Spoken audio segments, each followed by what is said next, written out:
financing your next billion gain insights into successful engagements with venture capitalists and investors.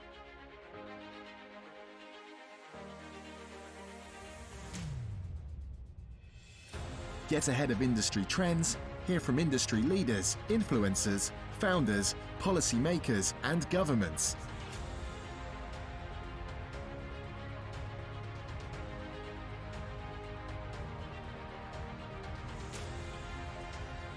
Stay in the know on how to finance your next billion.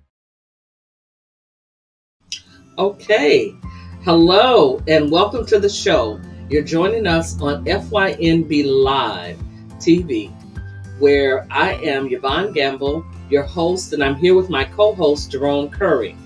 And we're going to be talking to you today about marketing your brand in the digital age. Before we get started, Jerome, can you tell us some good things? What's going on with you? Sure.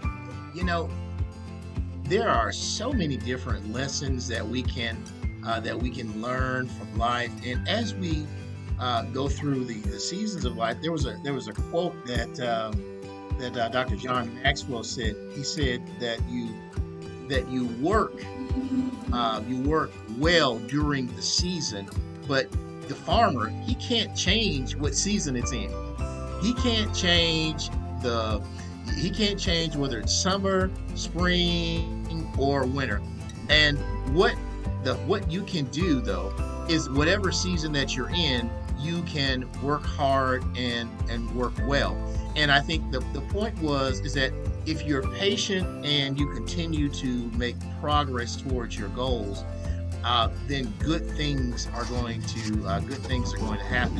And that's what I've been learning, is that this is all a process, and the process is to continue to work, to continue to add value, and to continue to be consistent. And there's something about being consistent and continuing to be consistent, and then you keep on knocking, and then breakthrough happens, and everybody wants the breakthrough, but very few people want to remain around long enough to be consistent. So that's something that I've been learning and kind of sharing with folks. Just keep being consistent, and then you'll be able to take it from there. Okay. Well, yeah, you're absolutely right. And that really kind of, heads us right into our segment. That's an excellent segue. And when we talk about marketing your brand, and especially marketing your brand in the digital age, there are several different layers and several different components that you have to be apprised of. I'm going to give you just a little, overview of just a quick overview when you're looking at putting your brand out there, doing that, what Jerome was telling you, and that is that consistency. You have to have, a consistency in how your brand shows up, where your brand shows up, and who you're showing your brand to. What you want to think about, when you're marketing is, how do people feel about your business as compared to how they feel about your competitor's business? What type of feeling do you exude, or do they get, or do they think about? That can easily be found out in a survey that you can actually send out, to your audience, or to a new audience that you're hoping to get business from. What type of emotions? People, they buy from you. They don't buy from you just because of your experiences or what you have. They buy from you because of what you know and what you can provide to them. They buy the benefit. So what are the benefits? What are the values that you are actually giving to them? That's what they're actually buying. And in essence, that helps them to see that this is your company brand. And if you're consistent with that, then they will actually be your consistent loyal. They'll become your consistent loyal customers. When brand promotion required you putting it, on ink, way back when, it was probably not so much necessarily easier, but basically what you had pretty much a static information that you would show, and it was hand to hand. Now in the digital age, everything is moment to moment. What do you have on Instagram? What do you have on social media? But you cannot eliminate public relations. And if you go back to the model where you actually let your brand spin off of public relations and you think about it, how do I look to my public? And let that be where you start. And then you begin to design your marketing, your advertisement, and the different collateral. Because all the different things, you have to think of your social media, those are your collateral pieces. Whether you're on LinkedIn or whether you're on Facebook or whether you're doing advertisements or ads, what have you, that's all your collateral, your content, that's your collateral. So when you think about it, what does my collateral look like? What does it speak to out in the public of me? We're going to talk about that, and it's a vast landscape in the digital landscape, and we're going to talk about what that means to you so that you actually, have your information out there, but you're being socially responsible and accountable for what you have out there for your brand. In talking about the brand accountability, I'm going to hop over to Jerome, and I'm going to let him give us a very good view of what that digital brand accountability actually looks like. Absolutely. Jerome? Absolutely. When we talk about digital brand accountability, what we're talking about is the fact that years ago, maybe 10 years ago, 8, 9 years ago, if a company did something, it could be swept under the rug a bit. When we think about some of the greatest scandals out there, such as the Enrons and all those others, it took months, if not years, for us to be able to get the complete scope of how bad things were. Well, in today's society, you are on instant credibility. Your accountability is on watch literally 24/7. And if something goes wrong in today's society, it is on every channel, really with probably in less than a couple of hours. You're on multiple channels, and people around the world know whether you did good or whether you did bad. And trust me, in digital age accountability, I want you to know this. With your brand, people care a lot more. Unfortunately, people care a lot more about the bad than they do the good. I'll give you an example of this. I am an ardent supporter of local restaurants. However, one of the things that I do, and I've actually taught my wife how to do, is to look at the reviews. And we're looking at these reviews to see, okay, how is this company responding to these reviews? Oh my gosh, this company had, pests. Oh wow, they had, I'm looking at the customer service experiences. Wow, they got like 100 1-star ratings. Well, that's instant. That's instant. Like, I could be in the parking lot of a restaurant and I pull up their reviews and their reviews are not good, I will leave out of the parking lot. What does that mean for your brand? Well, if you're not aware of what people are saying about you, if you're not accountable to how your message is being delivered, then people are going to either love your brand or they're going to quickly hate your brand based upon what they're seeing online. Now, in some cases, what they're seeing online may or may not be true. So what you have to do, you have to be able to tell the story that you want to be told in the right way. And when things go wrong, and that's okay, if things go wrong, you can recover. Wells Fargo was big enough to recover. They had a massive scandal that they're still recovering from, but guess what? They had different campaigns that they did. They had different things that they were doing in the community that they highlighted. So they were able to recover from their massive accountability scandal. There are ways to recover, but what you don't want something to sit out online and you don't even know that it's there.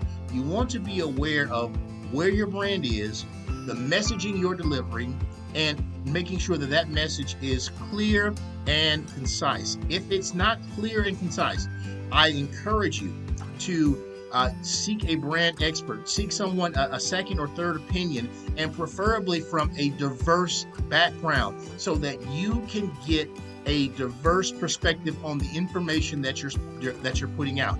That way you don't offend, and that way you don't hurt your brand's accountability. And that's so important. That's so important that you get those diverse opinions before you put things out, because guess what? That's one of the number one areas that we're seeing now. And Yvonne, you and I can both agree that the number one area we're seeing companies get in trouble in is really in this area of putting information out, and then it's not really what they wanted to say. I said it, but I didn't want it to come off that way. So being able to have those diverse opinions and talking it through really helps you out. Yvonne, that's what I have on kind of on the diverse, on the digital brand accountability. And as we start, so that covers our part on digital brand accountability. Yvonne, you've got some excellent information on how to promote and protect your social media brand, and kind of give that and talk a little bit about that, and then we'll take it from there. Okay. Yes. That brand accountability is extremely important that Jerome was telling us about.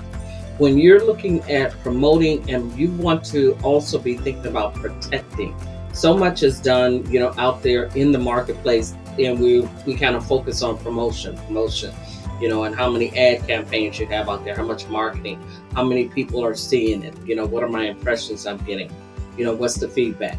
But you have to be very much apprised of protecting that brand as well. Now, with social media style of marketing, that puts a human face on it, and that gives you that opportunity to put yourself out there. But you have to be you need to probably utilize yourself out there in your brand marketing. And probably I would take more or less like a 60-40 approach, or even a 50-50 approach. 50% of your marketing advertisement, shows you. 50% of your marketing advertisement will show your product or your services and speak specifically to that. And then this way, what you do is that gives you the opportunity, if something does go sideways and you do have to step back in, to make amends, or to say, we're accountable, what have you, then people now see you coming forward and see you as that authority on that, as opposed to you're out front, you're the one out front face that they see, continuously. And then when something happens, the credibility that you actually lend to it. It's just like if you think in terms of, if you see a Microsoft, you do not see Bill Gates out there on every single piece of advertisement. As a matter of fact, you see him on very few, if none, to no a piece of advertisement. You see their brand logo, you see their brand imaging, what they put together, for a particular product or service that they're offering. And then if something should happen, then you see the CEO, Bill Gates, standing there, giving his spiel on what they're going to do. The same thing, happened with Wells Fargo, as the example that Jerome had used a moment ago. So what you want to make certain is you want to be thinking in terms of, yes, I do want to promote the brand. I do want to protect my social branding, and therefore you protect yourself and use yourself as that caveat of authority. And you really want to take your logo and how you package your products or your services together, and that actually is what becomes the brand. Because what we are seeing out here in the marketplace is people are, unbeknownst to them, they're branding themselves as opposed to branding what they're actually selling. And that's why they're having such a hard time in many instances of selling it, because it kind of gets lost. It gets lost in translation. They see you, they don't really see the product, they don't see what the product does. So you have to be able to position it in such a manner that the product is what shows forward, or the service is what actually is getting promoted. And you're not necessarily promoting you, the personal person. So just be apprised of that when you're looking out there and you're promoting your brand out into the marketplace, or you're designing your marketing or your advertisement to actually go out into the marketplace. And with that, what we'll do is the lights are flashing, and we have to protect our brand as well as we have our sponsors, who are sponsoring us, and this is their time. So we're going to take a break for a 60-second commercial. Come back after the break, and we'll be talking to you about just what it takes to create a socially responsible brand.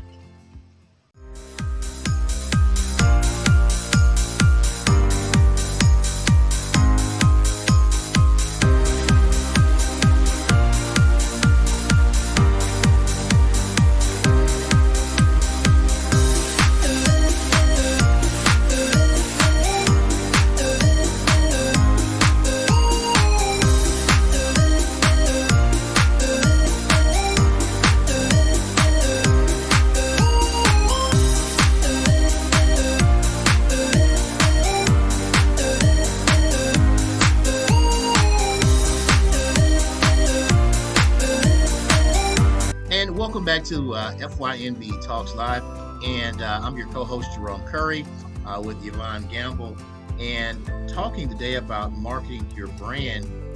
And I want to talk about creating a socially responsible brand.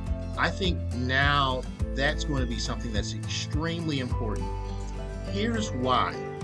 Recently, there were some things that happened in the news not too long ago, maybe about 12 months or so ago, where the CEO of Papa John's, the founder and CEO of Papa John's, got into a lot of trouble just because of some comments that he made. Well, what happened? Well, what Papa John's had to do, they had to detach the founder and CEO, whose name is John, and the pizza box is named Papa John's. They had to detach the two. Why? Because he was pulling down, the comments. They were pulling down the shares of the actual brand. So what does that mean? That means that it was no longer viewed as a socially responsible brand. People want to, and nowadays, people want to do business with brands that are socially responsible. Now there's a huge push, more than ever. There's a huge push for sustainable energy solutions. It's not just in theory at this point. It is all over the world where people are saying, listen, we've got to do something about climate issues. And not only are we going to do something about it, Yvonne, now people are voting with their wallets. And that's something that can't be ignored. It's one thing to say we're going to do something about it. It's another thing to say when people start to vote with their wallets in the forms of electronic vehicles, in the form of different energy solutions. And so companies are aware of this. And so they're doing these things called carbon credits, where they're buying up different ways to be able to improve the environment. And what are they doing? All of these things are designed to make them appear more socially responsible. A perfect example of this is Exxon and BP saying, listen, you know what? We're already ahead of the curve. We're already looking at, yes, we know that we're still making money from gas, but guess what? We've got wind power, we've got solar power. And if you go to their websites now, you'll see all of these other sustainable energy processes. Why? Well, they want to appear, or they will at least want the image of a socially responsible brand. What this means for you is that you have to look at what areas you're touching the business world. If you're creating, say, a human resources project or a human resources product, then you want to be apprised of mental health and how that's going to be, how mental health is going to play a huge role now and forever, especially with COVID just kind of coming back. Mental health in the employee world is going to be huge. So how does your product going to be able to address that? If you're building some type of software, how is it going to touch the business world? And what can you do to improve your social responsibility? It's here, and it is not going anywhere. Yvonne, any comments on that? Yes, I where you're going with that is spot on, because basically what you're basically saying to me and to the rest of the audience is that you literally become a brand visionary. It's Absolutely. where you actually have to create a vision for your brand. What does my brand look like when I'm not there? That's generally what you really want to answer those questions. How does it speak for me when I'm nowhere around and cannot speak cannot speak or to anything or to the conversation, or have any contrite word or what have you, what or anything in support of my brand. What does that look like? And that and being that visionary, generally we kind of leave that to those to the companies that what we call they have a well established brand. Well, when you're on your way to becoming that well established brand, you have to take this is what you do that will actually take you to become that, to that actual next tier. Now you are considered a well established brand. That's why it's so important that what you want to do is you want to already, instead of waiting until something happens, such as with Papa John's, how you divorce the person, from the brand, from the corporation or what have you, and say, okay, this was this person, singular opinion or thought. You want to make certain that your image, that image that you're putting out there, is the image of the logo, the image of what the company does, what the company stands for, what your values are, what you're bringing to the marketplace, the benefits that you're offering. All these things go into that, creating that socially responsible brand. And like Jerome was saying, you want to basically be known for. What do you want to be known for? Do you want to be known for something? What areas do you champion? Do you champion, education? Do you champion economics? Do you champion, women's issues? What types of things do you actually get behind? And people should be able to look at your brand and not just simply associate it with the money you make or with the services, but also with the humanity, the human aspect of what you offer, of what you bring, to the world that's around you. So this is when you talk about responsibility. This is a responsibility that we all have when we're selling something out into the public world, into the public arena. We all have that social responsibility to take care of, that environment that we're in, to take care of where we actually are making an impact, to take care of where our footprint is actually going to be left. That's our social responsibility. And that leads us into our kind of our last little segment here, and we're going to be talking about transforming a brand. Sometimes your brand may not be where these places where we're talking about, and you're trying to make that jump or that leap to transform your brand. So we're going to come back over, and I'm going to punt this right back to Jerome and say, what do you have on forming a brand? How can they transform the brand and maybe do some of the things we've talked about? Sure. So there are a couple points that stuck out to me, Yvonne. One of those points was, one, it does not happen overnight. This isn't something that you just put up as a meme. I'll say this. A lot of companies during the 2020 COVID-19 and everything that happened with George Floyd, a lot of companies pledged resources to diverse founders, and now we look later on, and it appears that wasn't a transformation. That was more of a page in history, not a transformation. Transformation is something that happens consistently, over and over and over again. It's not just a part of, okay, let me just put my hand, let me just stick my toe in it, and then when nobody's looking, I'm gonna kind of pull my toe back out. No, it happens over and over again. It's a part. Transforming a brand. It becomes not just what you do, but who you are. Mm-hmm. There are differences. When we think about Chick-fil-A, you think about customer service isn't just what they do, it's who they are. It's in the people they hire. I mean, it's in it's in how they design. If you take a look at now, restaurants now, fast food restaurants, they're redesigning their concepts and how they're redesigning their lines based off of a Chick-fil-A model.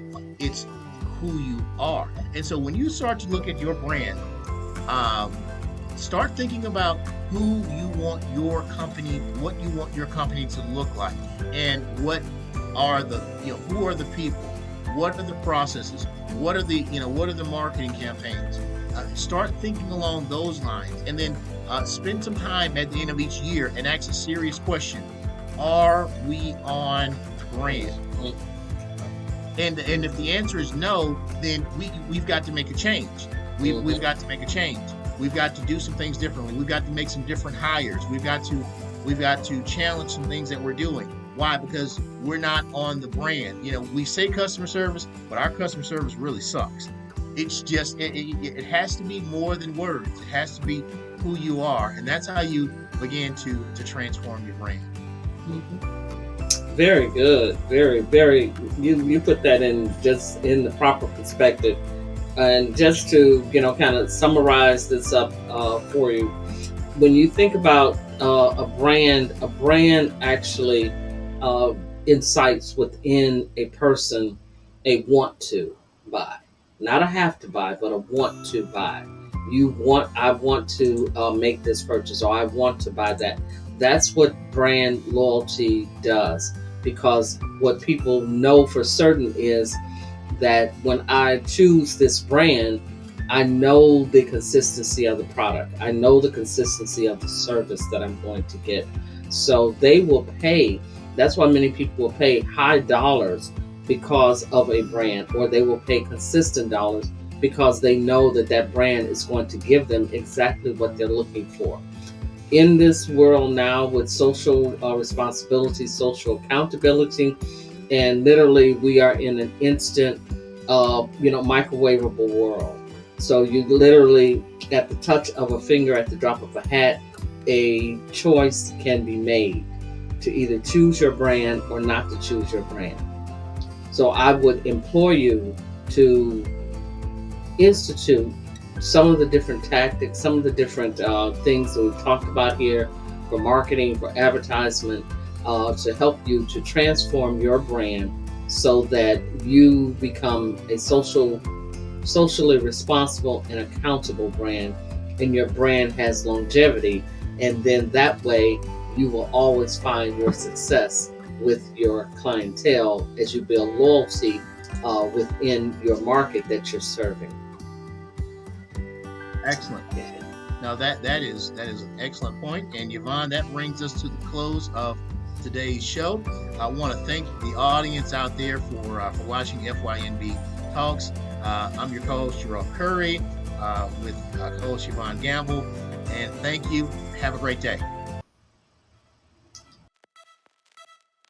Financing your next $1 billion? Contact us to be a guest. Join us for the next show.